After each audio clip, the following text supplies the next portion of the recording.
Bien, sobre este documento que ustedes tienen aquí, los ejercicios de álgebra relacional, vamos a hacer un recordatorio o abierto a preguntas para que ustedes que lo hayan revisado, revisaron el documento. De esto no va a haber un trabajo ni nada, pero sí será evaluado como parte de la prueba, ¿no? Y ya les menciono también las evaluaciones que vienen. Entonces, aquí tendríamos lo del álgebra relacional.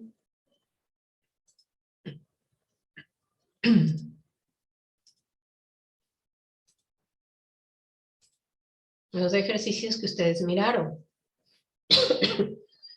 Lo importante para reconocer en los ejercicios del álgebra relacional es que el modelo de la base de datos se presenta en forma de esquemas. Los esquemas son esquemas relacionales en donde lo que tenemos es esta notación, ¿no? Las claves primarias se subrayan y las claves foráneas se resaltan con negritas. Entonces, ¿cómo hacemos la conexión o las relaciones entre los esquemas? Pues lo hacemos basándonos en la lógica, ¿no? Porque esto es absolutamente semántico, o sea, se refiere a la información que nosotros la podemos entender, ¿sí? Y vamos a ver qué pasa cuando tenemos letras que representan los datos y no tenemos el contexto semántico, ese es otro tema. Pero en este momento sí que tenemos el contexto semántico y en estos esquemas nosotros podemos entender perfectamente, por ejemplo, que clientes, ¿sí? Tiene como clave primaria el ID cliente, tiene además los datos del nombre cliente, ciudad cliente, y es como una entidad que no se relaciona con ninguna otra. Esta es como la entidad padre de muchas, ¿no? Luego tenemos la entidad pedidos con el ID de un pedido como clave primaria, la fecha del pedido, y aquí tenemos la clave foránea que me dice a qué cliente pertenece ese pedido. ¿De acuerdo? Esa es la manera, en el modelo relacional tenemos de conectar toda la data que tenemos en el modelo. Entonces, lo hacemos a través de las claves foráneas. Las claves foráneas son las que nos permiten recuperar toda la información del modelo. La información, por tanto, está presente en una única ocasión. ¿Sí? Uno de los problemas que tuvieron en los LDMs del deber, en algunos casos, es que duplicaban información que ya estaba presente, por ejemplo, en otras entidades, ¿no es cierto? Ustedes la volvían a poner en otra entidad. No, la información solo se presenta una vez porque es recuperable a través de los enlaces que nos brindan las claves foráneas. Entonces, si yo quisiera saber cuáles son los pedidos de cada cliente, tendría que tomar este código del cliente, ir a pedidos y barrer todos los pedidos que coincidan con ese código, ¿sí? Si al revés estoy en pedidos y yo quisiera saber a qué cliente le pertenece ese pedido y en dónde está la ciudad de ese cliente, tendría que tomar esta clave, ir a clientes y leer nómina del cliente y ciudad del cliente. El principio que nos permite hacer estas relaciones entre los esquemas o las tablas es el principio de la juntura, ¿no es cierto? Vimos con ustedes algunos de los operadores del álgebra relacional y los más importantes que luego ustedes los van a ver replicados son el operador de proyección que me permite seleccionar las columnas que van a ser mostradas en la relación final, el operador de selección que es el sigma que nos permite representar condiciones de las tuplas. Y luego el operador de juntura. El operador de juntura, el join natural que vamos a ver, se basa en que los esquemas que estamos juntando tienen un campo en común. Entonces, cuando el valor de ese campo se iguala, tenemos a disposición toda la fila del registro de la tabla proveedores con la fila del registro de la tabla productos. Entonces, ¿en qué coinciden aquí proveedores y productos? Perdón, hay que verlo en el esquema. Y aquí tenemos, ¿no? ¿En dónde coinciden? Coinciden en el ID de proveedor. Entonces, el ID de proveedor en productos es clave foránea hacia proveedores con el ID de proveedor como clave primaria. Entonces, este tipo de relaciones es la que nos permite encontrar la respuesta a los datos que nosotros estamos explorando, ¿no? Con los ejemplos que ustedes tenían, también pudieron haber visto que no necesariamente existe una forma única de resolver, puesto que las combinaciones y el orden en el que se realizan las combinaciones de los operadores puede variar, ¿no? Pero el resultado, pues, tiene que ser el mismo, el que nos pide. ¿Alguna pregunta que ustedes tengan sobre este tema? ¿Algo que no les haya quedado claro?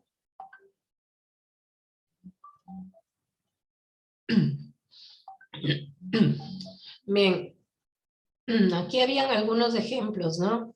Que teníamos. ¿Cuántas tablas se pueden juntar en una juntura? Las que sean. Las junturas son operadores que tienen el carácter de conmutativos y asociativos, es decir, que no importa el orden en que aparezcan o cómo se asocien, el resultado va a ser el mismo, ¿sí? Entonces, eso nos permitía a nosotros ir avanzando y poniendo más tablas, ¿no es cierto?, que puedan irse juntando en el resultado de lo que nosotros necesitamos pedir. ¿Cuándo necesitamos más tablas? Cuando encontramos que para poder llegar al resultado necesitamos navegar por más de una tabla. Por ejemplo, aquí dice, encuentre los nombres de los productos pedidos por clientes de Guayaquil y clientes de Quito. Pero me dice el nombre de los productos que hayan pedido estos clientes. ¿Cómo veo yo de dónde son los clientes? Primero, aquí. Aquí veré cuáles son los clientes de Guayaquil y de Quito. ¿Y cuáles son los productos que ellos pidieron? Tendría que ir a los pedidos que hicieron esos clientes y con estos pedidos ir al detalle de los pedidos que me indica cuáles fueron los productos que se incluyeron en esos pedidos, pedidos por clientes de las ciudades que estoy seleccionando. Entonces, esta es la forma de ir enfocando el uso de los operadores en el álgebra relacional, ¿no? Como pueden ver, yo puedo partir de tablas transitorias temporales, ¿no es cierto?, que van guardándome ciertos resultados y luego puedo ir operando con esas tablas. Bien, si no tienen preguntas, podemos avanzar, por favor. ¿Ninguna?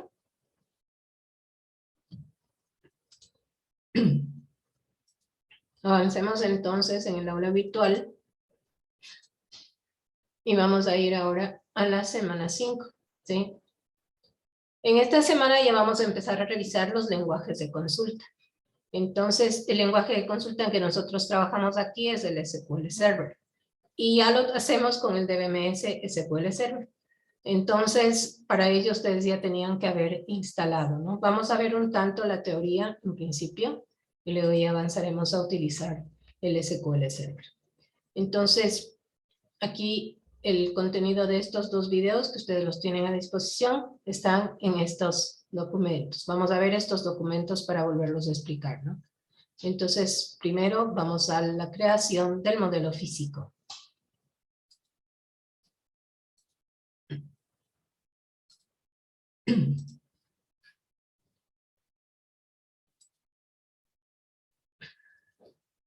¿Me indican si lo están viendo en pantalla, por favor?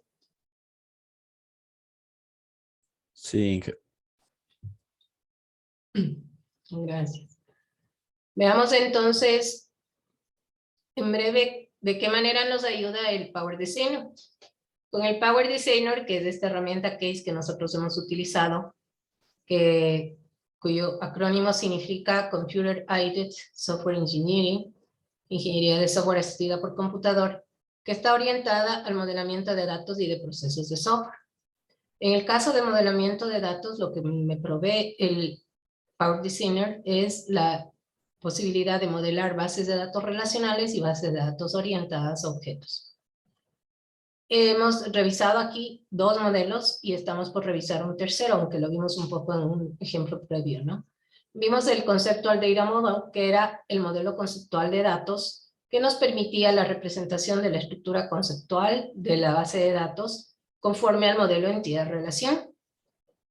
De este modelo nosotros habíamos pasado a generar el Logical Data Model, que era el Logical Data Model, es la representación conceptual de la base de datos, pero conforme al modelo relacional. En el Logical Data Model ya teníamos la posibilidad de distinguir lo que eran las claves foráneas, ¿no? Cómo se están conectando las tablas.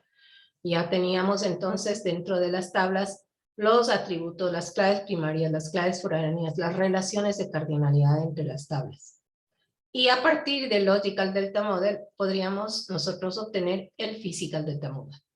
Este modelo físico solamente lo que hace es representar de qué forma este modelo relacional va a ser llevado para que pueda ser instanciado o creado en una base de datos en cualquier DBMS. ¿Bien?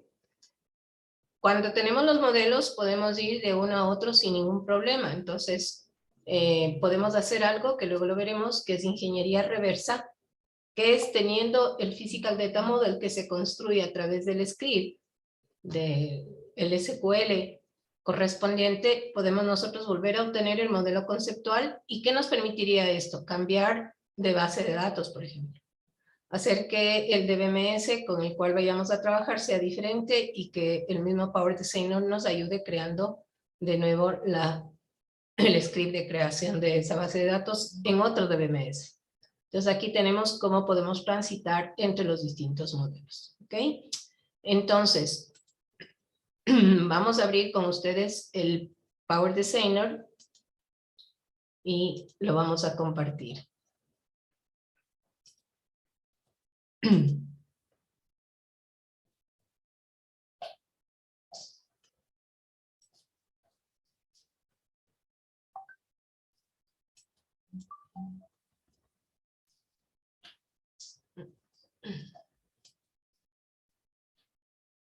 Abramos el Power Designer, por favor.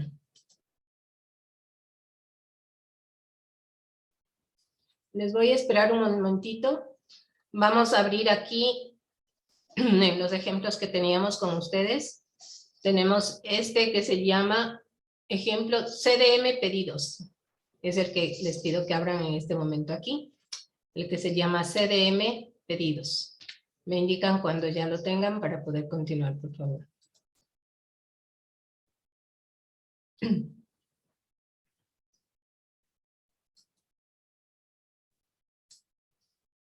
Bien, entonces vamos a distinguir lo que tenemos en este modelo, ¿no? Este modelo es un modelo conceptual. Luego lo que tenemos aquí es la representación de cómo las tablas se van a relacionar, ¿no es cierto? Aquí tenemos la tabla de clientes con una clave primaria. E indica lo siguiente, que los clientes tienen varias órdenes. En cada orden en la que se distingue un orden ID, una fecha de orden y un descuento, ¿sí? Se asocia una cantidad de líneas de detalle. Esta línea de detalle tiene un ID y una cantidad. La cantidad se refiere al producto que está involucrado en este detalle de orden, ¿no? Estos productos con ID, proveedor, descripción, precio unitario y existencia están relacionados con las líneas de detalle. Este producto puede estar en varias líneas de detalle, pero en una línea de detalle solamente hay, evidentemente, un producto.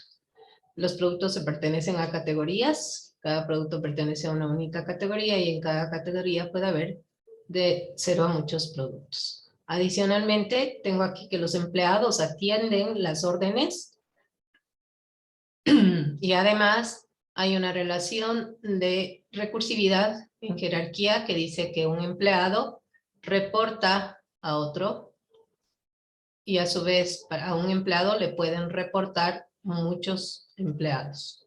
¿Ya? Esta jerarquía en recursividad ya lo habíamos nosotros revisado. Entonces, básicamente esto nos podría a nosotros guiar a que entendemos perfectamente esto, ¿no? De este modelo vamos a hacer el modelo lógico. Entonces el modelo lógico lo vamos a obtener de esta forma, ¿no? Háganlo ustedes.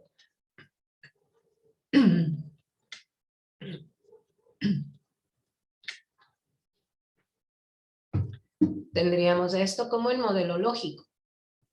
En el modelo lógico, ¿qué es lo que aparece? Como ya es una representación del modelo relacional, en el modelo lógico lo que aparece ya son las claves foráneas. Entonces, yo les he puesto nombre a las relaciones, ¿no? Porque estas relaciones suelen estar con nombres preestablecidos por el Power Designer, que son nombres simplemente repetitivos numerados, ¿no? Pero yo he querido ponerlo de esta forma para saber que tengo aquí una clave desde la tabla órdenes hacia la tabla clientes. Siempre las claves foráneas van del muchos al 1, recuerden. Entonces, en este caso, en la tabla de órdenes ya podemos visualizar que órdenes tiene dos claves foráneas, ¿no? Tiene una clave foránea hacia cliente ID y tiene otra clave foránea hacia empleado ID.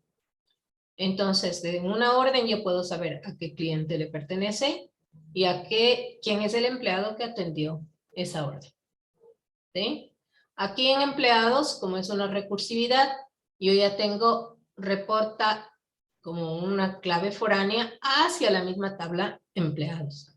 Entonces dice, este empleado cuyo ID es tal, con nombre, apellido, fecha y extensión, ¿a quién reporta? Y reporta a otro empleado, ¿no? Entonces esta es una clave foránea que se apunta a sí misma. Luego acá en detalle de órdenes, como ustedes pueden ver que había aquí esta relación de dependencia por existencia, aquí la clave primaria pasó a ser compuesta con el orden ID y el detalle ID. ¿Sí? Adicionalmente, orden ID es clave foránea hacia el número de orden. De esta forma yo puedo distinguir todas las líneas de detalle que le corresponden a una determinada orden. En cada línea de detalle también puedo distinguir con producto ID, que es una clave foránea, cuál es el producto que está ingresado en esa línea de detalle con cuántas unidades, ¿no? Ahí está la cantidad. Entonces aquí en detalle orden yo puedo saber este producto, tantas unidades, pero por ejemplo si yo quisiera conocer el precio de ese producto tendría que tomar esta clave foránea e ir hacia productos para averiguar el precio unitario de ese producto. Si ven entonces cómo esta representación del modelo relacional, que ya lo tenemos en el Logical Data Model, me permite ya representar la forma de navegar que tengo en el modelo relacional. ¿Lo tienen así? ¿Preguntas, chicos?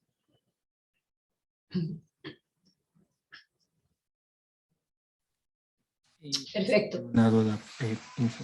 Cuando se Ya. hace una relación a una misma clase. Bernardo, si habla un poquitito más alto que no le escucho mucho. Ahí sí me escucha mejor. ¿Sí? Sí, cuando se hace la relación ahí como se muestra el empleado a sí mismo para reportar. Debe ser siempre de cero, de ninguno a muchos. Debe ser estrictamente de uno a varios. No necesariamente, podría ser de muchos a muchos. Podría ser de uno a uno. No he visto una relación recursiva de uno a uno, pero puede darse el caso. Lo que aquí representamos es exactamente lo que nos dicen, ¿no?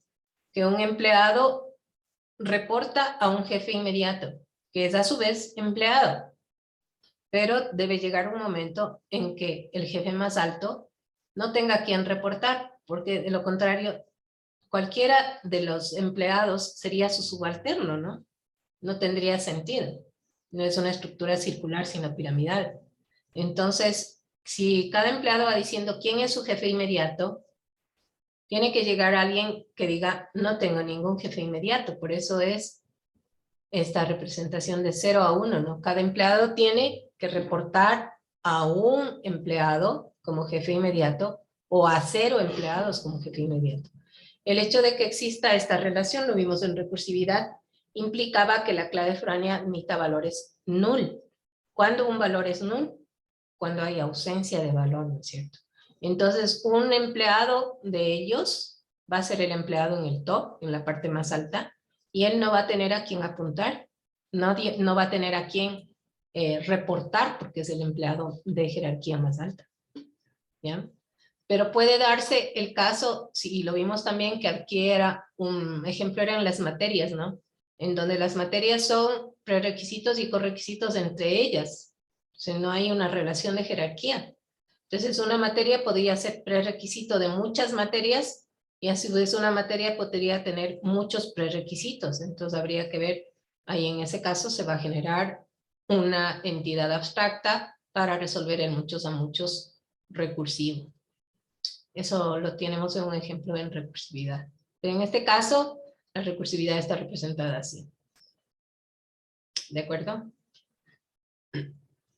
Ok, avancemos. Entonces, de aquí lo que nos queda a nosotros es generar el modelo físico, ¿no es cierto? Vamos a generar a partir de aquí el modelo físico. Cuando generamos el modelo físico, siempre tenemos la necesidad de asociarlo a un DBMS. Entonces aquí ustedes pueden ver que de acuerdo a la versión de Power Designer, tendremos más o menos versiones de los DBMS asociados. Aquí tenemos una versión, la más alta, el SQL Server 2008, y es suficiente, ¿no? Porque en razón de todo lo que tiene que ver con el SQL, no hay ninguna variación. Desde el SQL 2005 en adelante no hay ninguna variación en el script que se va a generar. Entonces le decimos que ok, que vamos a generar el modelo físico, aplicamos, aceptamos, y este es el modelo físico que nos genera, en donde ya no vemos sino la relación que hay entre las tablas por el tema de las claves foráneas, ¿no? Entonces dice empleados, se apunta empleados, miren. Aquí órdenes apunta hacia clientes, órdenes apunta hacia empleados, productos apuntan hacia categoría, o sea, es más visible ya esto de las claves foráneas, ¿no? Detalle órdenes apunta hacia órdenes y también apunta hacia productos. Como pueden ver, aquí yo le he puesto nombre. Esto puede no suceder e incluso podrían no mostrarse, ¿no es cierto? En el display preference yo podría decir que en relationship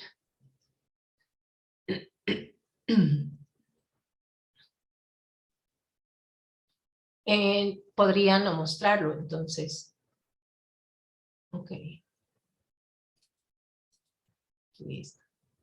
Lo importante de generar el Physical Data Model es que a continuación me permite generar también en Database, está acá, me permite generar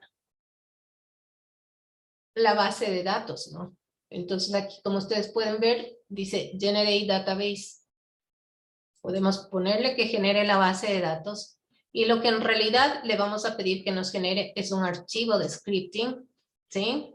En donde tengamos todas las sentencias, que es lo que vamos a ver a continuación, las sentencias de DL, de Data Definition Language, que nos va a permitir crear esta base de datos.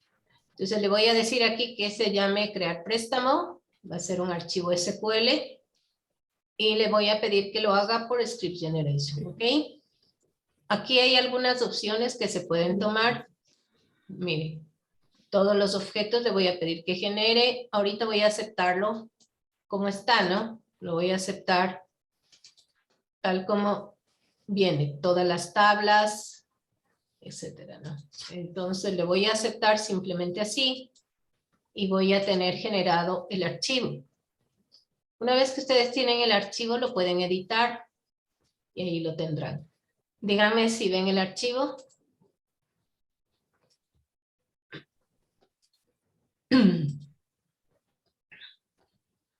Sí lo están viendo, ¿no es cierto? Sí, ahí sí se ve. Ya. Entonces observen aquí lo que me ha dado el DBMS, lo que me ha dado el Power Designer, es la posibilidad de generar el script de creación de mi base de datos.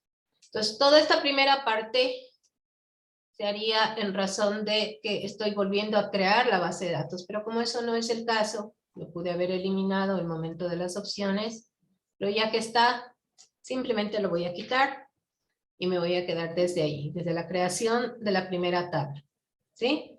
Entonces, a este archivo ustedes le pueden guardar, ¿sí? Y lo vamos a tener ahí para que ustedes lo vean, ¿no? Entonces se llama crear préstamo, ¿vale? Este es el archivo que nosotros lo vamos a revisar y lo vamos a revisar posteriormente dentro, cuando ya hemos revisado ya estas sentencias, esta sintaxis, lo vamos a revisar dentro del SQL Server. ¿De acuerdo?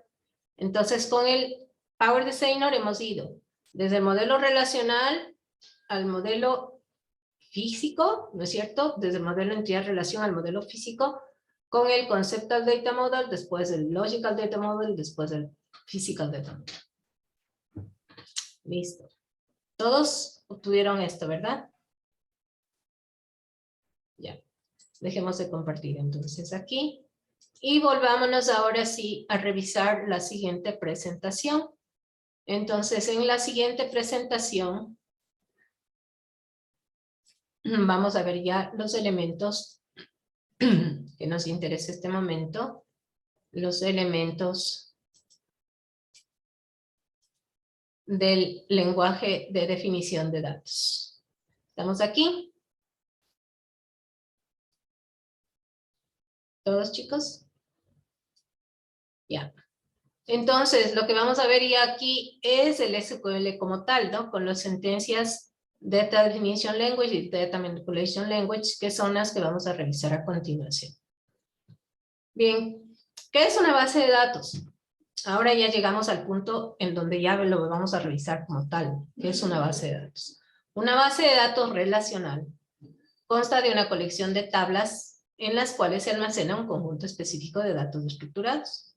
Una tabla lo que contiene es registros o filas o tuplas y columnas o campos.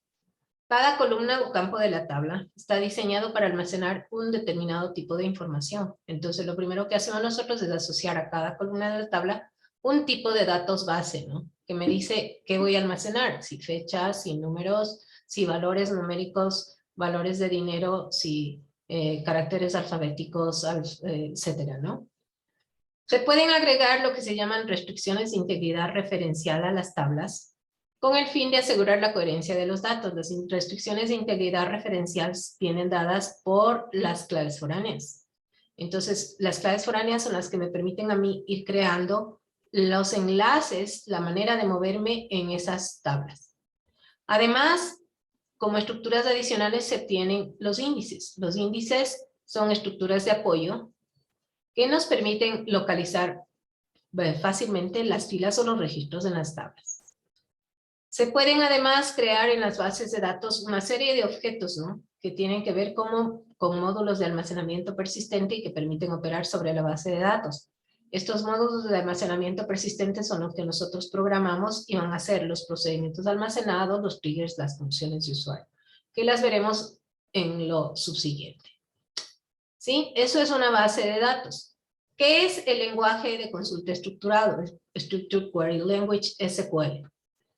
Cuando hablábamos de un modelo de datos, decíamos que debe tener la base matemática para presentar esos datos y además un lenguaje para operar esos datos. Pues la base matemática, como ya vimos nosotros, es el álgebra relacional, ¿no es cierto? Y la forma de representar esos datos o de manipular esos datos en el modelo relacional es el lenguaje de consulta estructurada. En el lenguaje de consulta estructurado se han definido una cantidad de momentos, ¿no? En los cuales se ha hablado de estandarizar el SQL y ese trabajo de estandarización ha corrido de parte del ANSI, del American National Standards Institute, y de la International Standard Organization, de la ISO, que lo que ha hecho es determinar que a nivel básico todos los DBMS operen de idéntica manera con el lenguaje de consulta estructurada. El último nivel estandarizado del SQL es el SQL 92, un estándar publicado en el 92 que fue la última vez en que los grandes DBMS se pusieron de acuerdo para tener todos el mismo set de sentencias, digamos, que operan sobre las bases de datos, ¿no? De ahí en más, pues cada DBMS ha tomado su camino, ha añadido elementos, etc. Lo más importante ahora, vamos viendo los dos tipos de set de lenguajes que tenemos. Tenemos adicionalmente otro, que es el lenguaje de control, ¿sí? Pero ese lenguaje de control tiene que ver con la administración de base de datos, así que no lo vamos a revisar. Espero que al final podamos ver uno o dos de esas sentencias, pero no más. Aquí tenemos los dos importantes que vamos a revisar, los comandos del Data Definition Language, que son los que me permiten precisamente definir los datos, es decir, crear, borrar o modificar los objetos de la base de datos. Siempre que voy a crear un objeto de la base de datos, la sentencia que voy a usar va a ser create. Cuando lo voy a eliminar va a ser drop. y para modificarlo va a ser alter. ¿Ok? Y luego tengo los comandos de manipulación o de gestión ya de la información almacenada, los Data Manipulation Language, que van a ser principalmente la sentencia select, que es la que me permite consultar o leer registros en la base de datos, la sentencia insert, que me permite ingresar registros en las tablas de la base de datos, la sentencia update, que me permite modificar los valores ingresados de los registros en las tablas de la base de datos, y la sentencia delete, que me permite eliminar registros de las tablas. Estos son entonces todas las sentencias que vamos a revisar. Otro concepto adicional es el de la integridad de los datos. Esto es súper importante en el modelo relacional. En el modelo relacional hay 4 tipos de integridad.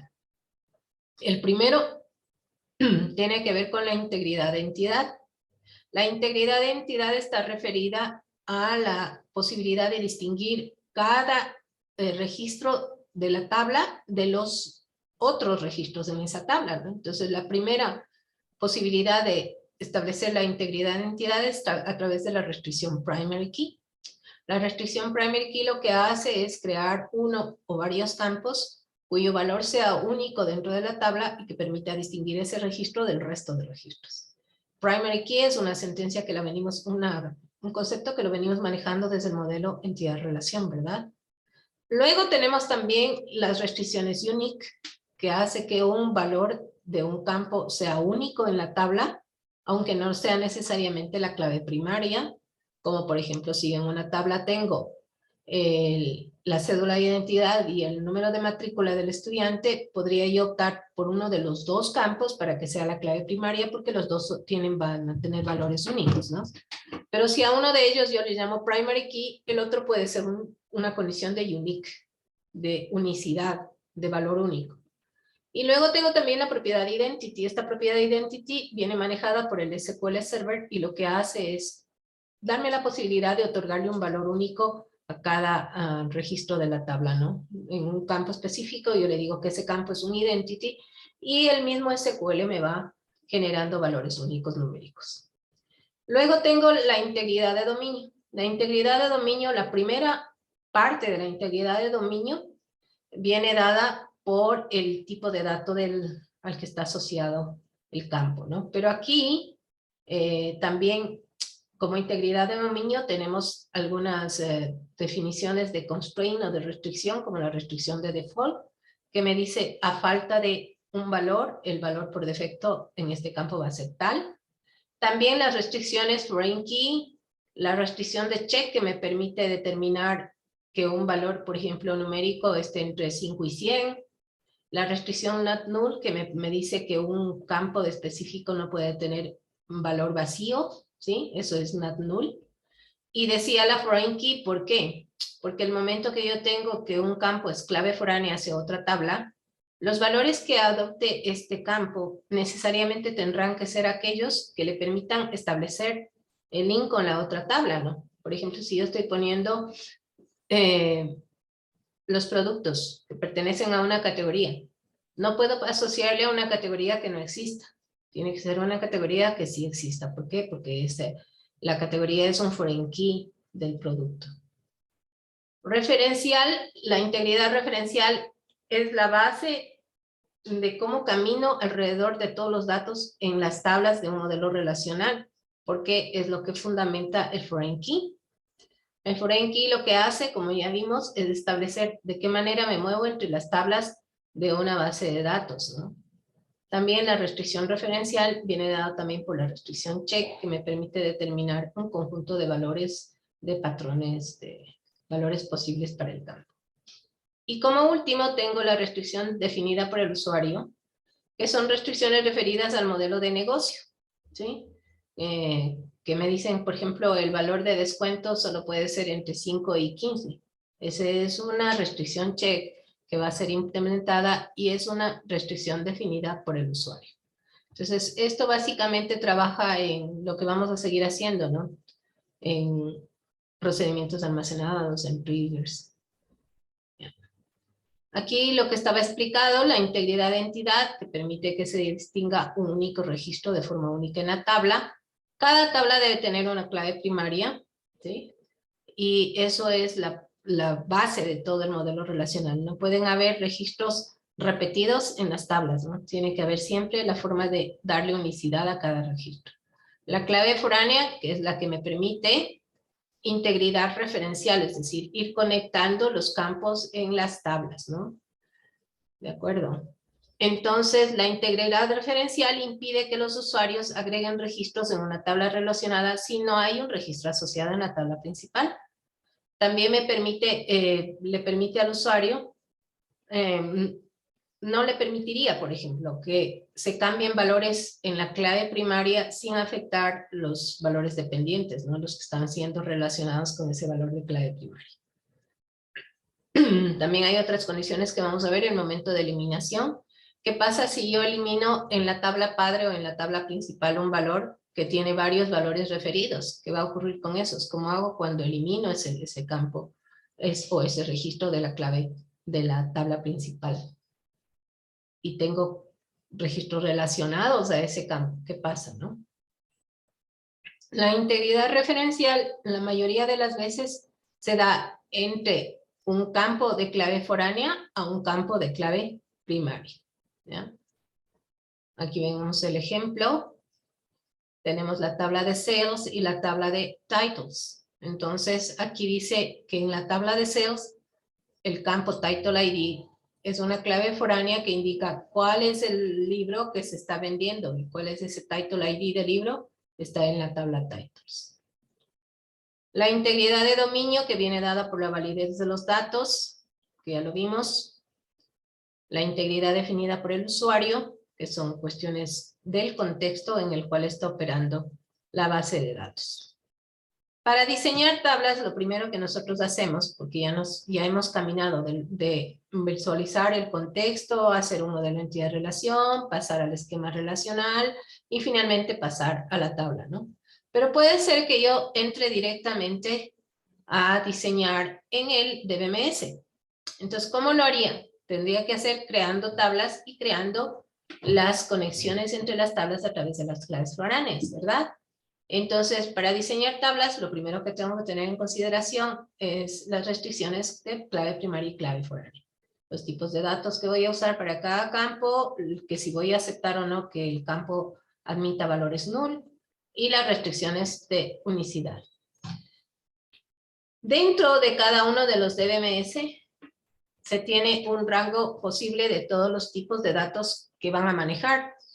Los tipos de datos, aunque se llamen distinto, de cierta manera, en los DBMS, van a significar lo mismo, ¿no? Y casi todos tienen los mismos tipos de datos, a no ser de tipos de datos especiales de cada uno de los DBMS.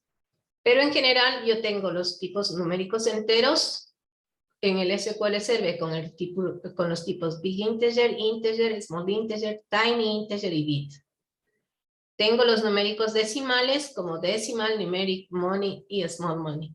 Decimal y numeric básicamente es el mismo, ¿no? Se mantienen por estabilidad de versiones, los dos tipos de datos. Luego tengo los numéricos aproximados como float y real, los tipos carácter con char, varchar y text, los tipos de carácter únicos con nchar, nvarchar y ntext, los tipos de fecha y hora con daytime, daytime y small time, los tipos binarios y los tipos especiales, timestamp, unique identifier, XML, cursor, table, etc. Aquí tienen ustedes un URL que nos va a permitir revisar todo esto, ¿no? Los tipos de datos del SQL Server.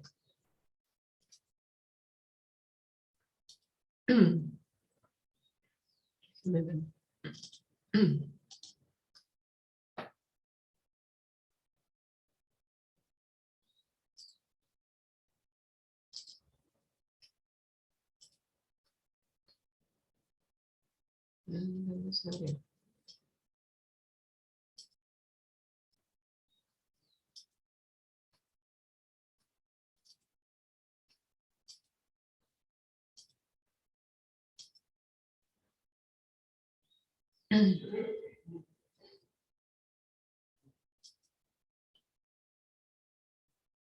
No sé si lo están viendo, chicos. ¿sí? Entonces este era el URL que le pusimos allí, ¿no es cierto?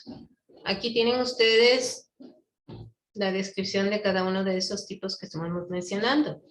A medida que vayamos viendo, ustedes van a ir revisando cada uno de estos tipos, ¿no? Pero los podemos ver de manera general.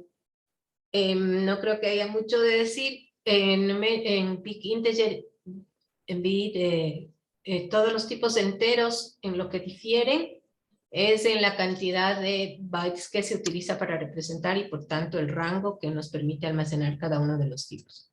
Por eso uno de los tipos que nosotros utilizamos con frecuencia es el tipo tiny integer. El tiny integer ocupa un byte y nos permite representación de valores entre 0 y 255, que suele ser suficiente cuando, por ejemplo, yo voy a representar el número de matrículas que tiene una materia.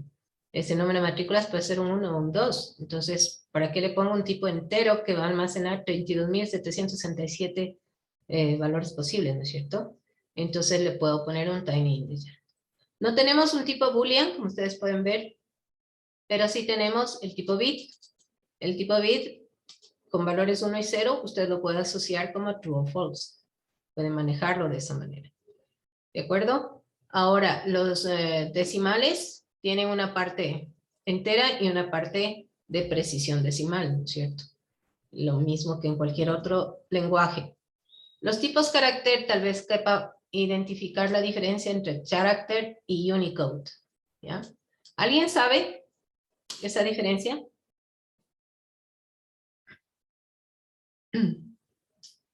¿Qué es el set tipo caracteres y el set Unicode? Ok, entonces el tipo carácter es todo lo que puede ser representado por su teclado. ¿Ya? El carácter, todos los caracteres representables en su teclado pueden ser almacenados aquí en una variable tipo char o varchar o text. Pero cuando yo quiero utilizar el set de caracteres extendidos, en el cual se incluyen caracteres de todos los alfabetos del mundo, ¿no es cierto? Aquí no puedo yo escribir con char, no puedo escribir las vocales especiales del carácter del idioma francés, por ejemplo, o del alemán. Ahí ven. Character, entonces solo seguiría el código ASCII. Exacto. Exactamente. Entonces, Unicode es el set extendido de caracteres. Entonces aquí, si yo voy a trabajar de manera internacional para mi sistema y voy a tener que ingresar nombres con caracteres específicos de otros alfabetos, entonces, previniendo eso, puedo asociarle a mi tipo de dato con nchar, nvarchar o ntext. ¿Cuál es la diferencia ahora entre char y varchar? Si yo pongo para una cadena, para un tipo de dato, char de 20, ¿no es cierto? Y ahí yo le digo apellido char de 20. ¿Ok? Y almaceno la cadena PAS. PAS tiene 3 caracteres. ¿Ya? Entonces, como almacené 20 caracteres, dije char de 20, de todas maneras la cadena va a tener 20 caracteres. 3 ocupados y el resto libres, pero va a ser de 20 caracteres. Si yo pongo varchar de 20 y almaceno la cadena PAS, esta cadena va a ser de solo 3 caracteres. Se va a ajustar entre el número de caracteres mínimo y 20. ¿Ok? Entonces esa es la diferencia. Char me da un valor fijo de caracteres, varchar me da un valor variable de caracteres en el rango en que yo lo especifique. Luego, los cambios entre date y time, que date solo almacena fecha, time solo la hora, datetime la fecha y la hora. Y entre datetime y small time, la diferencia es el rango de fechas que puede ser representable en cada uno de estos tipos. ¿Ok? Sin problema, usar siempre datetime y no tendremos ningún conflicto.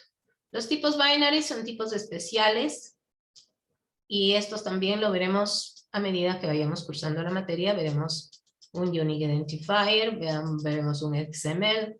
Timestamp seguramente que no, porque eso se lo ve el momento en que se revisa sincronización de servidores. Cursor sí que lo vamos a ver tal vez en cursores y table sí que lo veremos en el tipo de funciones de usuario. ¿Ok? Entonces, seguimos en el diseño de las tablas de la base de datos. El primer elemento que nosotros nos dijeron que debemos hacer es definir el primary key. Entonces, una tabla solamente puede tener un campo de primary key, pero ese campo puede ser único o puede ser la combinación de alguno de esos campos, ¿no? Pero solo puede tener una declaración de primary key. Una primary key no puede aceptar valores nulos. La foreign key, una tabla puede tener todas las foreign key que se requieran. No hay una restricción. Lo que hace la foreign key es establecer un vínculo entre ese valor y el valor de otra tabla, ¿no es cierto? Generalmente con la clave primaria de otra tabla. Generalmente, no mandatoriamente. En el caso de la foreign key sí que pueden tener valor nulo. La restricción unique, que impide que se escriban valores duplicados en algún campo, que ya les explicaba yo. Puede ser que haya más de un valor del cual yo puedo elegir como clave primaria, y el otro, pues al requerir que sea único, le puedo yo asociar una restricción de unique. ¿Ya? La restricción de unique no acepta tampoco valores null, igual que la clave primaria, ¿no es cierto? Si dos campos, el uno yo le digo que es unique, es prácticamente decirle, tiene el mismo rol de una clave primaria, podría ser la clave primaria, pero no lo elijo. Entonces unique tampoco acepta valores null. Luego las restricciones check exigen la integridad de dominio mediante la aplicación de ciertos rangos de valores, por ejemplo. ¿Ya? Y en las restricciones foreign key, la restricción check también determina los valores válidos que se pueden poner. Se puede restringir varias cosas, rangos, patrones, composiciones booleanas, etcétera, para verificar el cumplimiento del check. Luego tengo default. Default es una restricción también, un constraint, una restricción, que me permite asociar un valor a un campo en ausencia de valor. O sea, si es que no se le asigna valor a un campo, el valor por defecto que asume va a estar definido en la restricción default. Evidentemente tiene que ser un valor coherente con el tipo de datos que tenga ese campo, ¿no? Alguna capacidad del SQL Server que va a estar aumentada desde esta versión 2008, ¿no? Entonces las capacidades han seguido creciendo, ¿ya? En una instancia de SQL Server vamos a poder tener 32.667 bases de datos. ¿Qué significa esto? El momento que nosotros instalamos el SQL Server, lo hicimos como un servidor de SQL Server. Esa es, ¿no es cierto? En una instancia del servidor de SQL Server vamos a poder tener 32.667 bases de datos. Aquí hay un documento en el que se puede leer las capacidades que tiene el SQL Server. Bien, vamos entonces con las sentencias de DL, ¿no? La primera sentencia de DL que nos interesa es esta, crear la base de datos. La base de datos en la forma más simple, su sintaxis para creación es create, database y el nombre de la base de datos. Ahora bien, en el SQL Server, la base de datos master es la que lleva el catálogo de todos los objetos que se tienen en el sistema. Por tanto, cuando yo voy a crear una base de datos, siempre la base de datos en uso tiene que ser esta base de datos del sistema, la base de datos master. Cuando está en uso la base de datos master, yo puedo escribir create database, una nueva base de datos, y una vez que esa base de datos se ha creado en el catálogo que lleva master, ahora sí puedo poner la base de datos creada como la base de datos activa y seguir trabajando sobre esa base de datos. ¿Ya? Para borrar, de igual manera, tengo que borrarlo teniendo como activo la base de datos master, la base de datos del sistema que lleva el catálogo de todos los objetos que están creados en ese servidor. Entonces, tengo que ir a hacer un use de la base de datos master y luego sí escribir la sentencia drop database y borrar la base de datos que se desea borrar. Aquí hay una representación también de los tipos, para que ustedes no se pierdan, de los tipos de datos del SQL Server, bastante claro cuáles son los tipos base, cuáles son los tipos valores numéricos exactos, los valores de valores numéricos aproximados, etcétera, ¿no? Vamos con la sintaxis de crear tablas y ahora sí nos iríamos luego ya a trabajar sobre el laboratorio, ¿no? La sintaxis para crear una tabla es bastante simple. Es create, nombre de la tabla, ¿sí? Create table, nombre de la tabla, y entre paréntesis la lista de campos separados por coma. ¿Cómo defino el campo? Su nombre, su tipo y algunas cuestiones asociadas como por ejemplo la declaración de null o null. Null es por defecto, ¿no? Todo campo asume null por defecto, es decir, asume que puede quedarse sin valor, tener un valor vacío. Pero cuando yo necesito que un campo tenga siempre un valor, cuando le he puesto mandatory, ¿se acuerdan? En el Power Designer, significa que no acepte valores nulos, entonces es un null. Esta sintaxis lo que hace es, en este momento, describir los campos y luego de que termina de describir los campos, describe los constraints de clave primaria y clave foránea. Sin embargo, ustedes van a ver que puede haber variantes. Yo puedo declarar directamente aquí el constraint de clave primaria asociado al campo y también dentro del campo de clave foránea puedo asociarle directamente. Pero esta es una forma de sintaxis, de hacerlo de manera ordenada, ¿no? Defino los campos y luego defino las restricciones. Aquí yo estoy diciendo que el primary key de esta tabla es el campo ID. Y estoy diciendo que el campo DevName es un foreign key que referencia a la tabla department.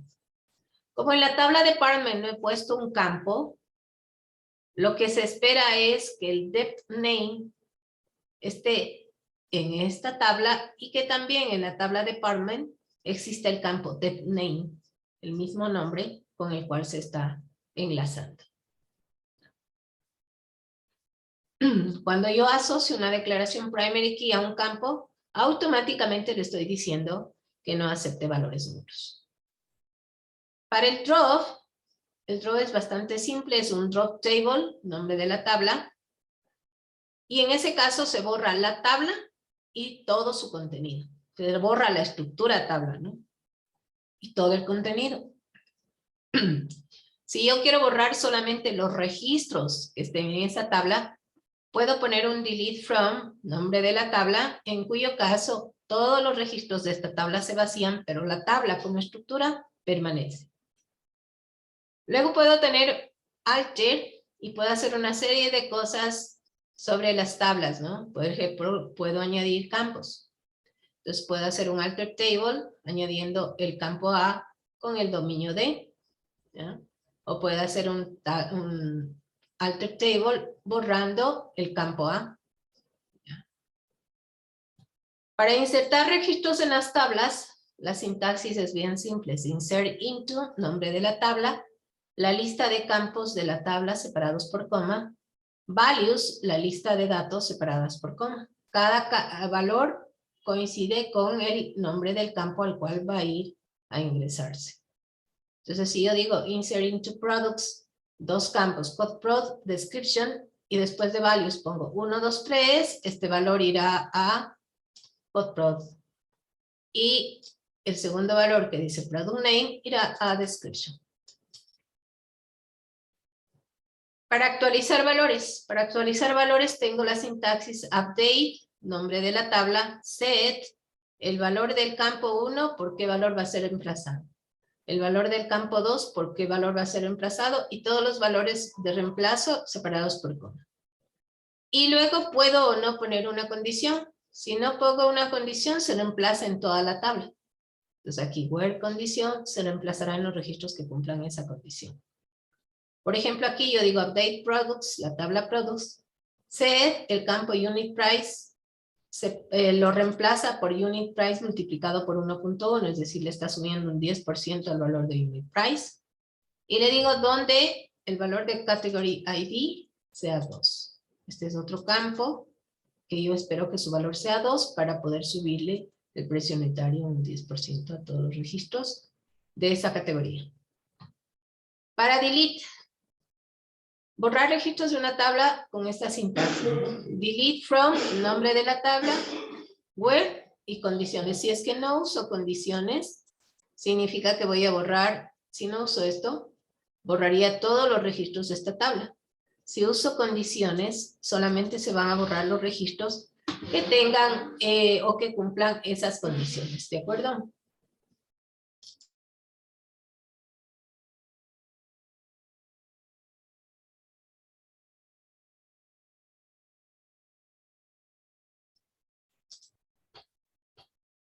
Aquí entonces lo que digo es borre de la tabla productos los registros cuya categoría ID sea igual a 2. Existe esta sentencia, truncate, nombre de la tabla, en donde yo pongo truncate products, significa que voy a eliminar todos los registros de la tabla. Esto sería equivalente a poner truncate products que poner delete from products. Esta sentencia que está señalada ahí en azul es el equivalente de poner truncate products. Sin embargo, la diferencia es sutil, pero existe, ¿no?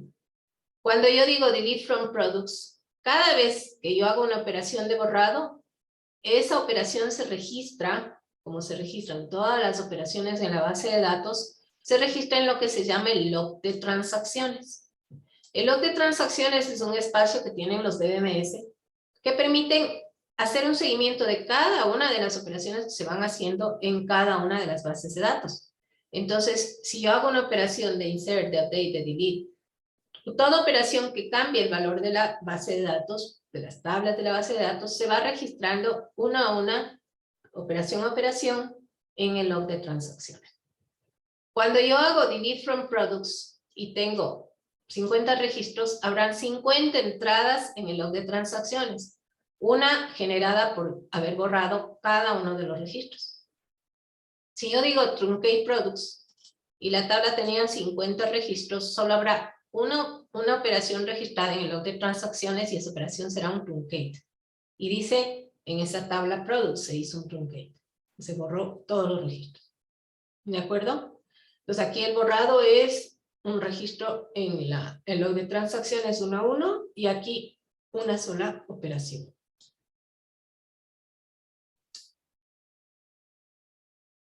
Listo, chicos. Con eso entonces hemos concluido lo que es la base, ¿no?, del trabajo que vamos a realizar.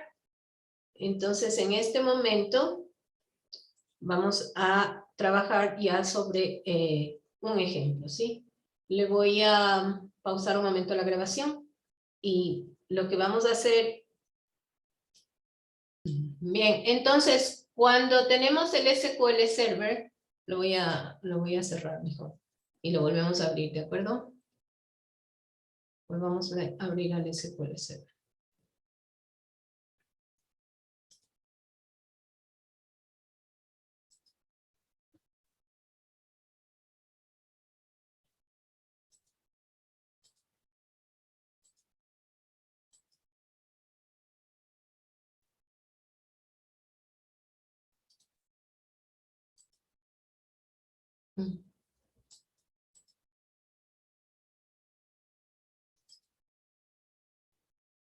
Bien, entonces está arrancando el SQL Server Management Studio, no sé si ustedes lo ven.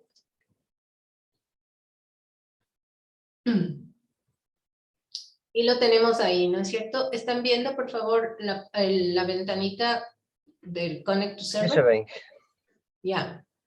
Bien, cuando instalamos, nosotros instalamos por defecto uno de los tipos de servicio que tiene el SQL Server. Sin embargo, si es que instalamos la versión desarrollador, seguramente se les instalará todos los componentes, ¿no?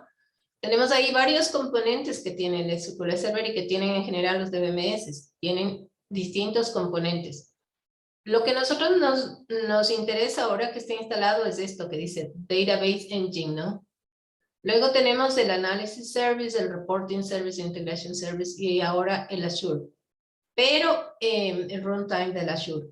Pero lo que necesitamos nosotros que esté subido es este servicio, el Database Engine. ¿Ok? Aquí lo que les hace es mostrarles el nombre del servidor para la instalación, como lo hayan corrido.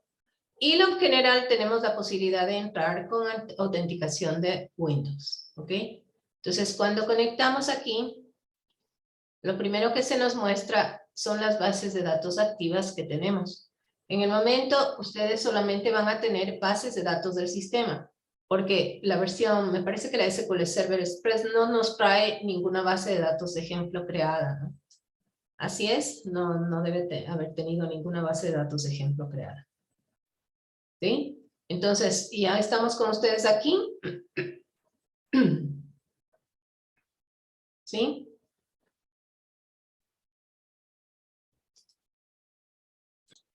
Lo que voy a hacer en este momento es, puedo abrir un new query, aquí, new query, y voy a abrir una ventana, ya, aquí donde puedo operar sobre el SQL Server. Pero lo que voy a hacer es con file, hacer un open del archivo, aquí está el file, del archivo que creamos hace un rato, ¿se acuerdan? Que creamos con el PDM, creamos un archivo que se llamaba crear, ¿cómo se llama? Crear préstamo. No.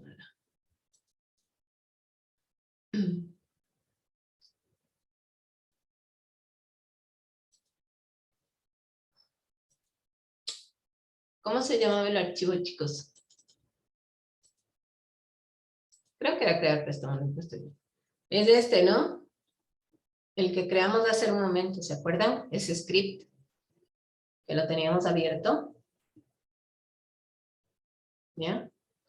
Entonces, como ustedes pueden ver, el script se puede leer en el SQL Server, ¿no? Ahí está identificado con los colores como el SQL Server lo identifica, las distintas sentencias para crear las tablas que van a componer esta base de datos. Entonces, si es que yo quisiera ya crear la base de datos, tendría que crear la base de datos y luego correr el contenido de la base de datos, que es lo que estoy definiendo aquí. ¿Sí? En el aula virtual, déjame ver dónde tenemos el aula virtual.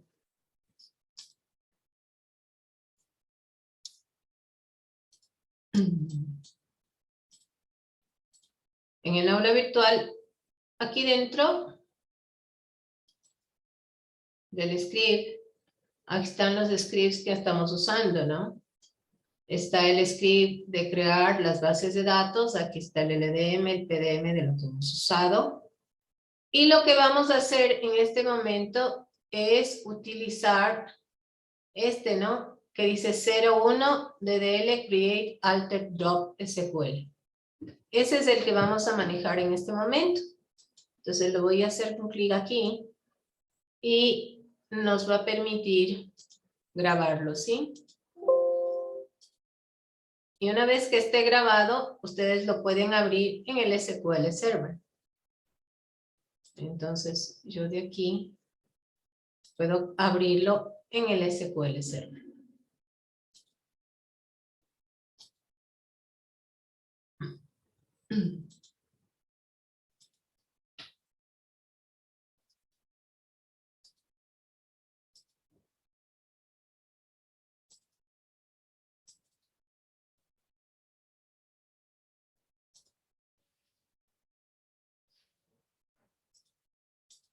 Lo estamos viendo, entonces cada vez que nos pide conectar, conectamos.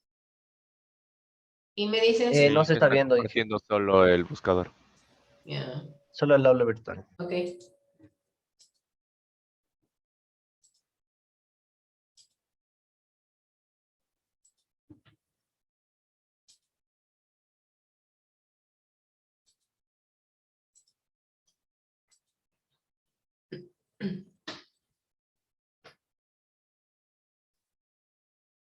Ok, entonces aquí tenemos, podemos hacer aquí siempre a la izquierda en el árbol de objetos, podemos hacer siempre la conexión. Miren que ahorita no está con conexión abierto, ahora sí.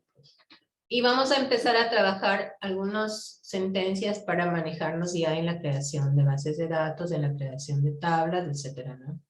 Con este script de laboratorio. Cuando lo tengan para poder empezar, por favor. Profe, ¿cómo le decía para abrir ahí en el Se baja el archivo, hace doble clic sobre el archivo y si ya tiene instalado el SQL Server, se le va a abrir. Ok, gracias. De lo contrario, puede ir al SQL Server que tiene abierto, hace File, hace Open del archivo y de igual manera se le va a abrir.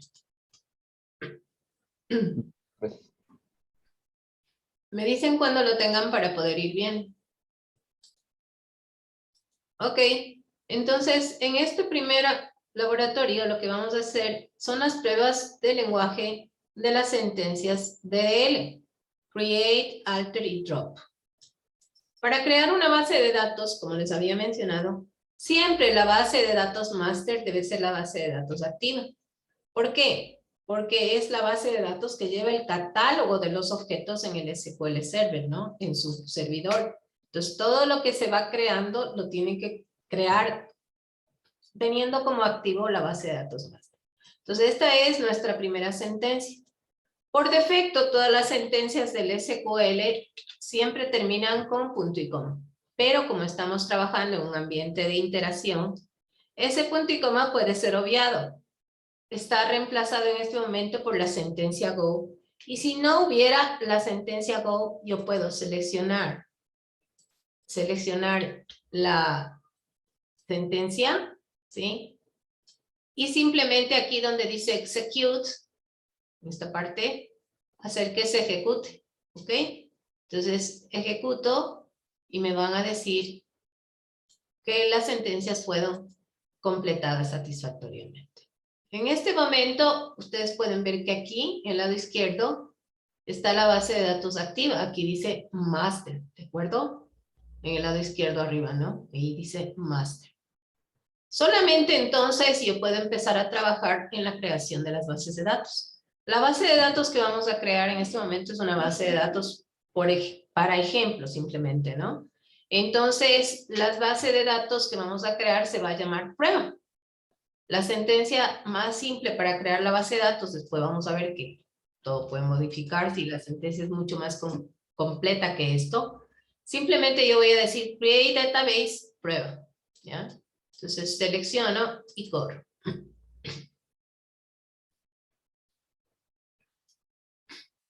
Una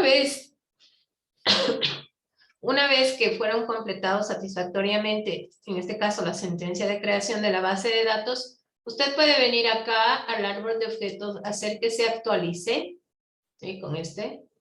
Y aquí en el árbol de objetos se le va a presentar la base de datos que está creando. Miren, aquí está la base de datos prueba que acabo de crear. ¿Sí lo ven? Entonces, esta base de datos va a tener en este momento unas tablas que no las vamos a poder ver, que son tablas del sistema, tablas que fueron copiadas desde la base de datos models, ¿se acuerdan? La base de datos models tiene una cantidad de tablas. En el momento que usted crea una base de datos, esas tablas que son tablas del sistema, tablas para llevar la información de su base de datos, se crean dentro de la base de datos. No tenemos aún tablas de usuario, recién hemos creado tablas del sistema. ¿Por qué? Porque creamos la base de datos prueba. Una vez que tenemos esto, ahora sí podríamos borrar la base de datos con esta sentencia si fuera del caso, ¿no es cierto? ¿Qué es lo que hace esta sentencia? Esta sentencia lo que hace es borrar la base de datos. ¿Por qué podemos borrar la base de datos? Porque nuestra base de datos activa sigue siendo master, ¿ok? Como no queremos borrarla, la acabamos de crear. De paso, esta es la forma de poner comentarios en el SQL Server. Con dos guiones, se puede poner el comentario en cualquier parte. Si es que tengo que poner comentarios de más de una línea, abro con slash asterisco y cierro con asterisco slash. Ahora le voy a poner yo a la base de datos activa que sea la base de datos prueba. La base de datos está creada y aquí me marca como base de datos activa. ¿Sí ven? Ahí está la base de datos prueba. Y voy a crear algunas tablas. Voy a crear una tabla que se llame categorías, que tiene los campos codecad como entero, nombre cat como varchar de 30, y que me dice que el primary key va a ser el campo codecad. Entonces voy a crear esta primera tabla. Aquí está. ¿De acuerdo? Entonces, si es que ustedes actualizan aquí y ven las tablas, ¿sí?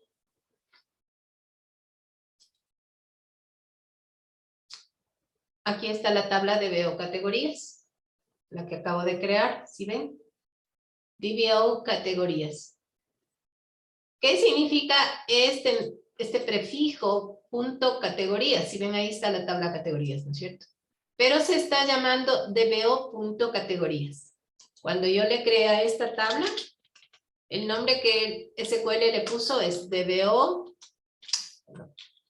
punto categorías. Así le llamo, ¿verdad? Esto de aquí, este prefijo se llama esquema. El esquema por defecto con el cual el SQL Server crea los objetos es el esquema Database Owner, DBO. Si es que usted no ha definido esquemas, que luego lo vamos a ver para qué serviría, ese DBO es el esquema por defecto. Entonces todos los objetos que se van a crear van a ser DBO punto algo, ¿no? En este caso es DBO punto categorías, ¿va?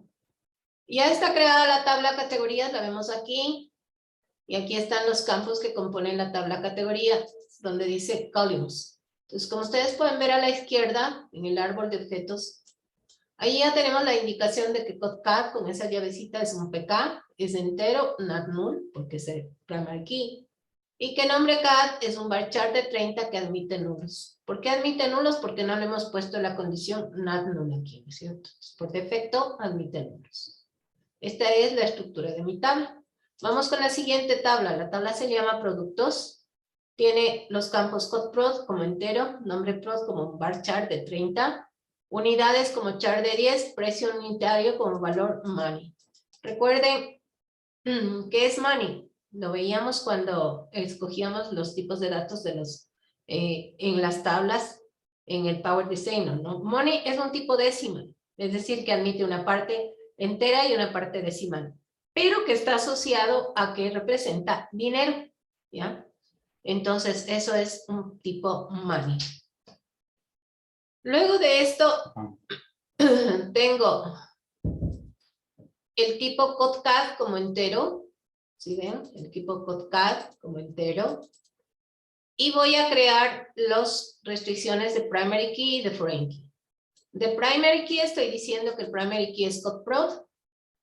Y también estoy diciendo en el foreign key que el campo CODCAD, que está aquí, referencia a la tabla categorías. En la tabla categorías la clave primaria es CODCAD. ¿Okay? Entonces, este campo de aquí que es entero, referencia a la tabla categorías al campo CODCAD y está creándose la clave foránea. Entonces vamos a hacer esto. Ejecuto y ahí lo tienen ustedes, ¿no? Aquí actualizo y vamos a ver que en la tabla categorías las columnas que se crearon ahora tenemos aquí la tabla categorías y tenemos también, a ver, no se actualizó. En tables tenemos ya categorías y tenemos también productos. Entonces en productos, si ustedes ven las columnas, ahí está el código de producto marcado como una llavecita oscura que dice primary key y el campo CODCAD con una llavecita en claro que es una clave foránea. ¿De acuerdo? Entonces, al declarar foreign key, si yo omito el nombre del campo en la tabla que es referencia, se supone que voy a encontrar el mismo nombre del campo, es decir, que voy a encontrar CODCAD aquí en esta tabla y en la tabla categorías también voy a encontrar el campo que se llame CODCAD. Si es que el campo este se llamara de otra manera, estoy obligada a ponerlo así, foreign key, nombre del campo, referencia, nombre de la tabla, nombre del campo. ¿Ya? ¿Hasta ahí está comprendido qué es lo que estamos haciendo? Vamos a ver ahora crear una tabla con un valor de default y una restricción unique. Si la clave primaria es de una sola columna, puede declararse a continuación del campo, de esta manera. acá estábamos haciendo la creación del campo y al final colocando el constraint de clave primaria. Pero si yo lo puedo hacer de esta manera, si es que es un campo, la clave primaria. Entonces, si code_cli es la clave primaria, puedo decir code_cli es un entero y es primary key. Aquí, la tabla cliente cédula, puedo decirle que es entero y que es del tipo unique. ¿Sí? Porque aquí le he dado código de un cliente, que va a ser mi clave primaria, y la cédula, que va a ser un campo unique, que significará que no se puede repetir la cédula. Luego tengo el nombre como un varchar de 30, aquí ya le he asociado para que no admita nulos. El apellido, varchar de 30, que no admite nulos. Y al final he puesto un campo de default, un constraint de default. ¿Cuál es el default? Aquí he puesto que la dirección es un varchar de 30 con un default que dice no se conoce. En el caso de que este valor no tenga un valor asignado al momento del insert, ¿qué valor va a tomar? Va a decir no se conoce. ¿Listo? Entonces, ahora voy a crear la tabla de clientes. Cuando yo tengo aquí ha marcado que se ha corrido, ahí no voy a tener ningún problema.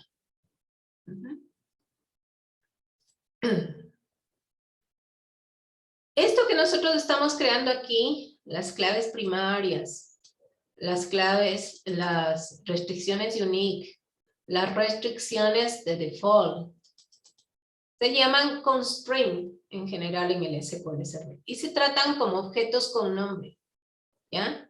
El momento que yo defino un constraint, miren como aquí, ¿no es cierto? El SQL Server es el que le pone nombre. ¿De acuerdo? Para que le ponga nombre, el SQL Server, yo lo puedo revisar de esta manera, miren. Aquí a la izquierda, ¿sí ven? Yo puedo poner keys y ustedes van a ver, si se fijan, que la clave primaria tiene un nombre, miren, se llama PK Producto y esto, ¿no? Y la clave foránea también tiene un nombre, FK Productos, CA, y tiene un nombre. Estos nombres de las claves, que en este caso son los constraints de clave primaria y de clave foránea, los ha puesto el SQL Server, porque nosotros no le dijimos nada en el momento que creamos. Aquí, cuando creamos el producto, esto, no le dijimos nada, miren, solo dijimos primary key tal cosa y foreign key tal cosa. No le pusimos nombre. El SQL le dio nombre. Pero le podemos poner, ¿de acuerdo? ¿Cómo le podemos poner de esta forma? Create table, empleado, MID es un entero, y en lugar de ponerle directamente que es primary key, es decir, comerme esta parte,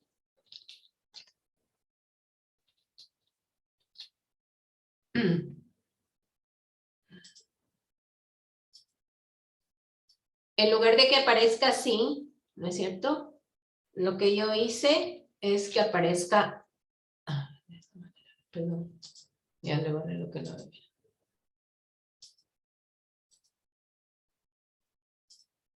De esta forma, miren. Entonces, yo le estoy poniendo aquí un nombre a ese constraint. No le estoy dejando que sea nominado, que sea nombrado por el SQL Server. Entonces yo digo, se crea la tabla empleado con este campo MID entero, que es mi primary key, pero además digo, le voy a poner como nombre PKMID. ¿Ya? Y aparte, esta tabla empleado va a tener el campo en nombre como varchar de 30. Entonces, una vez que yo le creo a esta tabla, debería terminar por punto y coma, y yo corro esto, ¿ya? Y vamos a ver qué pasa con la tabla empleado. Entonces, aquí en la árbol de objetos vamos a ver que la tabla empleado, aquí está la tabla empleado, lo vamos a ver. En donde dice las columnas, está claro, en donde dice claves, miren el nombre que tuvo. PKMID, que es el nombre que yo le puse a ese constraint. A diferencia de lo que ocurrió acá en la tabla que era de productos, ¿no? En la tabla de productos, las claves fueron designadas o nominadas por el SQL Server. Si lo ven con esos nombres que provienen del SQL Server. En cambio aquí, ¿quién le ha dado nombre a esta clave primaria? Ha sido usted, el momento que pintó esta sentencia. ¿Para qué me sirve nombrar los constraints?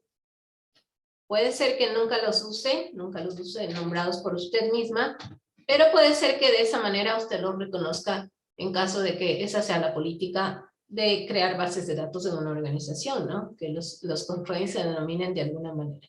¿Para qué? Para que el administrador de base de datos los pueda reconocer sin problema.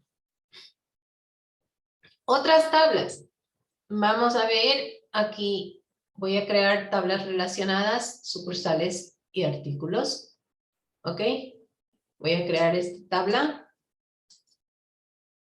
Sucursales que tienen un código de la sucursal y un nombre de la sucursal. El código sucursal es el primary key. Y aquí tengo los artículos. Estoy directamente definiendo los constraints de clave primaria. Y lo estoy creando, ¿no? Entonces, todas estas tablas están parando en cuál base de datos, en la base de datos activa, que es la base de datos prueba. Entonces, todas estas tablas ya van a estar presentes ahí, como ustedes pueden ver. Aquí está la tabla sucursales y la tabla artículos, que ha sido lo último que hemos creado. Y luego voy a crear la tabla ventas diarias, observen. Entonces, en la tabla ventas diarias, código sucursal es un entero, código del artículo es un char de 7, unidades de venta es un small integer y día es un campo date. Mi primary key es compuesta. Si la primary key es compuesta, no puedo hacer lo que he hecho aquí, que a continuación del nombre del campo y el tipo he puesto primary key y ya se creó la clave primaria.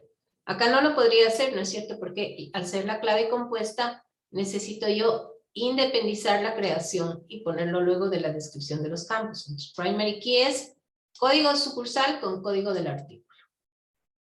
Y aquí las claves foráneas se van creando una a una, ¿no? Tengo que código sucursal es una clave foránea que referencia a sucursales al campo consumo. Y tengo que el código del artículo referencia a la tabla artículos al campo codar. Entonces, he creado esto. ¿De acuerdo? Miren, entonces, en breve podemos ver lo siguiente. Vemos que los objetos constraint en la tabla está ventas diarias, ¿no es cierto? Vamos a la base de datos prueba, la volvemos a abrir. En la tabla ventas diarias aquí, los objetos constraint, aquí están las columnas, aquí está clave primaria, ¿no es cierto? Y aquí está la clave foránea, ¿sí ven? ¿Quién le dio nombre a las claves foráneas? Le dio nombre el SQL Server. ¿Sí ven? La clave primaria es una clave compuesta y la tenemos de esa forma.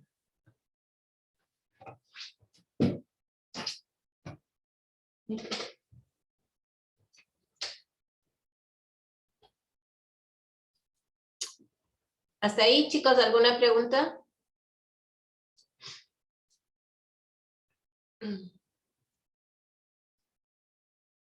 Vamos a usar muchas veces esto, ¿no?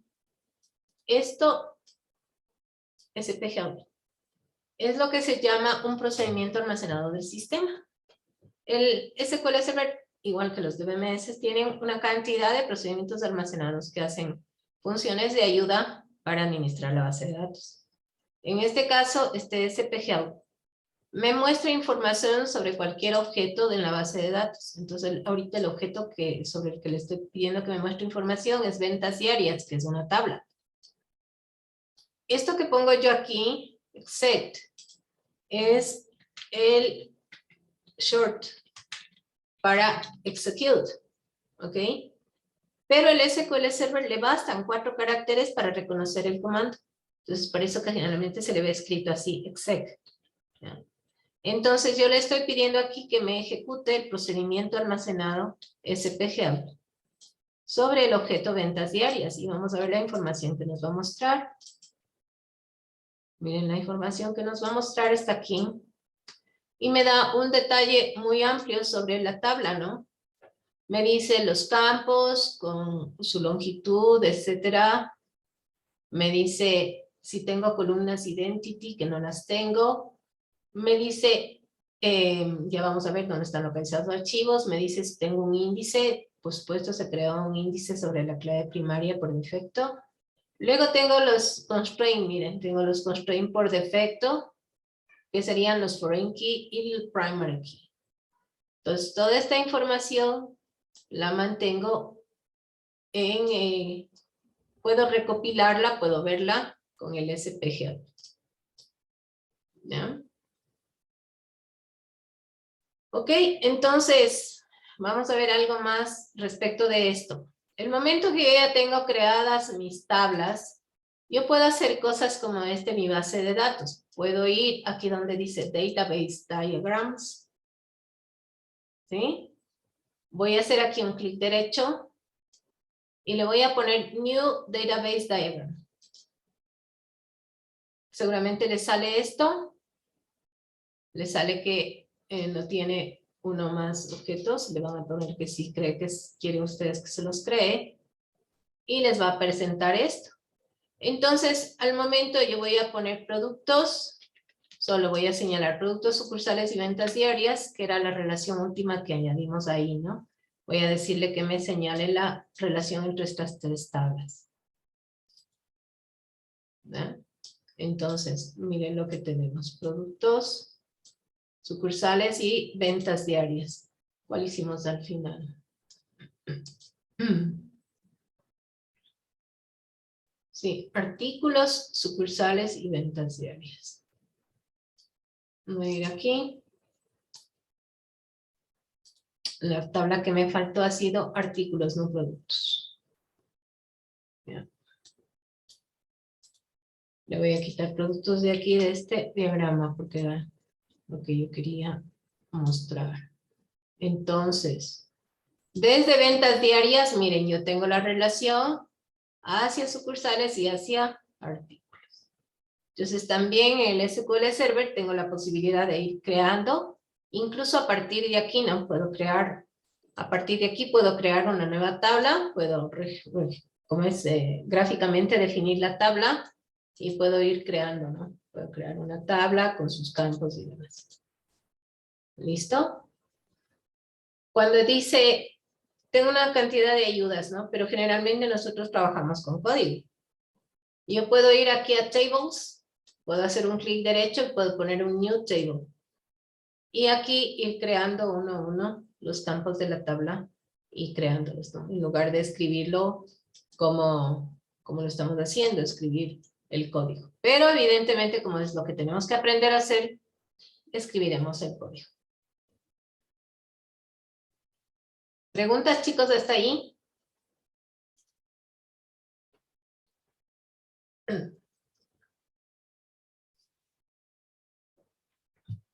Bien.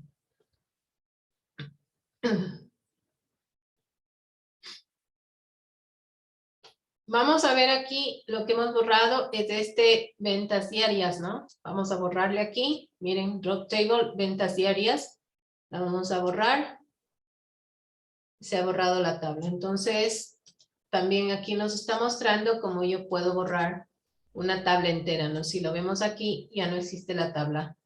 Está ventas diarias, ¿ya? Aquí la estoy volviendo a crear. ¿Cuál va a ser la diferencia? La diferencia es que ahora yo quiero ponerle nombre a los constraints. Hace rato se los puso el SQL Server. ¿Ya? Ahora le quiero poner yo nombre a los constraints. Entonces la misma estructura, código del sucursal entero, código del artículo charter 7, unidades de venta small integer, día de tipo date y a continuación los constraints. Pero en lugar de que solamente me diga que es un primary key, yo le estoy creando nombres asociados, ¿no? Constraint, un nombre primary key para estos campos, el constraint de foreign key para este campo con sucursal y lo mismo para artículos. Entonces, de esta forma, el momento que yo crea la tabla,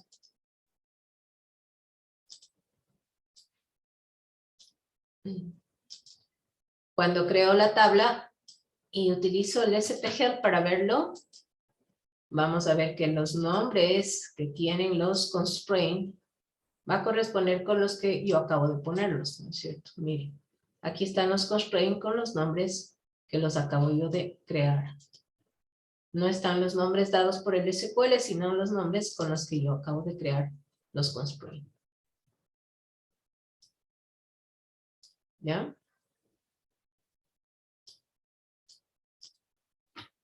Vamos a ver la creación de una tabla con un valor identity. El valor identity lo que hace es lo siguiente. En un valor de tipo numérico, hace una creación de valores numéricos sucesivos con un intervalo específico. El intervalo por defecto es 1, es decir, incrementa 1 a 1 los valores del campo, ¿no? Y eso solamente lo puedo verificar cuando hago inserciones de registros en esta tabla. Y en ese campo, el SQL Server me va generando un valor 1, 2, 3, etc. Sin embargo, yo puedo variar el valor inicial y el incremento. Si yo usara así, identity de 100, 2, significará que el valor inicial va a ser 100 y luego va a ir incrementando en 2. 100, 102, 104, etc. Entonces, si yo creo esta tabla con un código, le digo, es un entero, es identity y es primary key. Eso significa que yo he creado un campo del cual me desentiendo como programador, porque sé que el SQL Server siempre me va a ir generando un número secuencial, que no se va a repetir nunca, por eso es un primary key. Entonces, ahí le digo yo que es un primary key, y añado el resto de campos, un campo A de tipo char de 10 y un campo B de tipo datetime. Aquí cabe llamar la atención a este default. En un tipo datetime, yo le digo que el default sea la fecha del sistema. ¿Cómo hago que la fecha del sistema se cargue como defecto? Con esta función primitiva uniládica del SQL Server, que es getDate. GetDate es una función que toma el valor del fecha y hora del servidor, ¿ok? Entonces, en este caso, yo le estoy diciendo que me crea la tabla de ejemplo que tiene un entero primary key, identity, como clave primaria, un campo A y un campo B con el valor del datetime, ¿ya? Entonces, adelantándonos un poquito, a ver si lo tengo más abajo.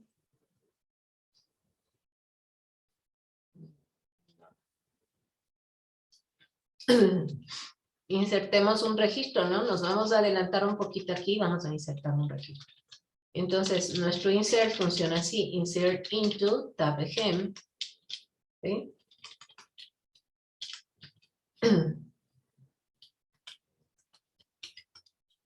Vamos a poner los valores de los campos. No vamos a poner el campo código porque a ese no le vamos a dar valor, puesto que es un campo identity, quien le pueda dar valor es el SQL Server. Entonces simplemente yo voy a poner que al campo A le voy a dar un valor. Tampoco le voy a dar un valor al campo B, porque ese valor va a estar dado por un valor por defecto, que es la fecha del sistema.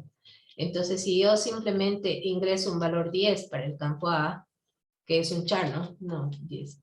Digamos que ingreso el valor ABC para el campo A, y esta es mi sentencia de insertarle un registro. Cuando le inserto y lo miro, vamos a ir un ratito adelantarnos.